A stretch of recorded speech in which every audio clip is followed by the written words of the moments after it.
She thought she was being arrested. But it was a proposal. They met at a friend's birthday. One look, and a spark lit up everything. He's a police officer. She works at a bank. Different worlds. One heart.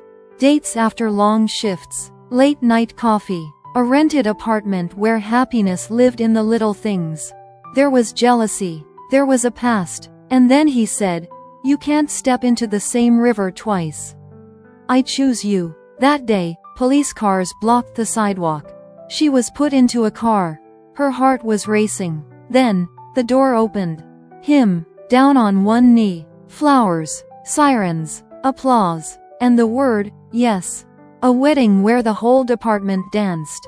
Laughter, love, hugs, and now, two little boys running around the yard on special missions, rescuing hostages and guarding mom's bank.